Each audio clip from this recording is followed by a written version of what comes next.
Bonjour à tous et bienvenue sur La Meuf de l'IA, votre chaîne préférée pour tout savoir sur l'intelligence artificielle et ses applications. Aujourd'hui, on va parler d'un sujet brûlant. Comment l'IA devient la nouvelle arme secrète du fisc pour lutter contre la fraude fiscale sur Internet.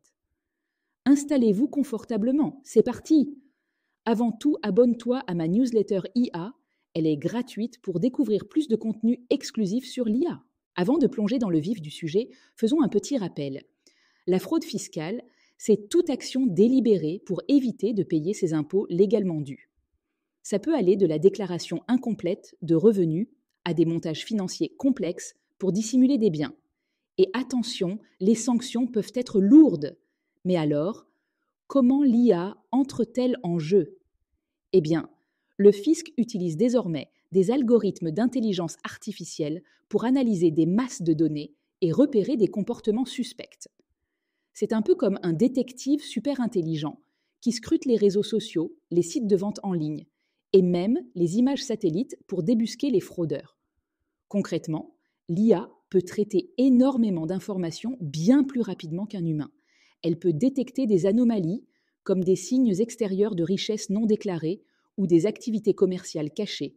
Et avec le web scraping, elle peut même collecter des données publiques sur Internet pour compléter son enquête. L'IA utilise le data mining pour analyser et croiser des informations provenant de diverses sources, y compris des bases de données administratives, des fichiers fiscaux et d'autres administrations, tant françaises qu'étrangères. Cette analyse permet d'identifier des profils de fraude et d'établir des listes de contribuables à contrôler.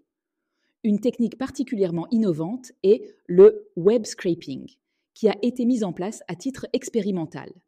Cette méthode permet à l'administration fiscale de collecter et d'exploiter des données personnelles publiées sur les réseaux sociaux, comme Facebook, Twitter, Instagram, LinkedIn, et sur les sites de vente en ligne, tels que Le Bon Coin, Vinted, eBay.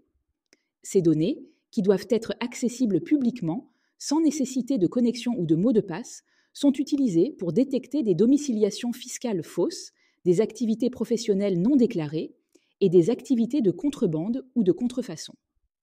L'IA est également employée pour analyser des images satellites et aériennes afin de détecter des constructions non déclarées, comme des piscines, qui peuvent indiquer une sous-évaluation des biens immobiliers. Ce projet, nommé Foncier innovant, a permis d'identifier des milliers de piscines non déclarées, générant des recouvrements fiscaux significatifs. L'utilisation de l'IA dans les contrôles fiscaux a plusieurs avantages. D'abord, ça réduit le temps et les coûts des contrôles manuels. Ensuite, ça améliore l'efficacité des contrôles en ciblant mieux les fraudeurs potentiels. Et enfin, ça permet une meilleure gestion des risques et une réaction plus rapide face aux nouvelles méthodes de fraude. Mais attention, l'IA n'est pas infaillible. Il y a des défis, comme la qualité des données et la nécessité de respecter la vie privée des contribuables. Et puis, il faut que les agents du fisc soient bien formés pour utiliser ces outils high-tech. Alors, quel est l'avenir de cette lutte 2-0 contre la fraude fiscale ? On peut s'attendre à ce que l'IA devienne de plus en plus présente dans les années à venir. Le gouvernement prévoit même d'élargir les capacités de collecte de données et d'enquête du fisc. Ça promet une efficacité accrue, mais aussi des débats sur l'équilibre entre efficacité et respect des droits individuels. Voilà, c'est tout pour aujourd'hui. L'intelligence artificielle transforme la manière dont le fisc traque les fraudeurs, et c'est un domaine à suivre de près. N'oubliez pas de liker la vidéo, de vous abonner à la chaîne et de partager votre avis dans les commentaires. À très bientôt pour une nouvelle vidéo sur la meuf de l'IA.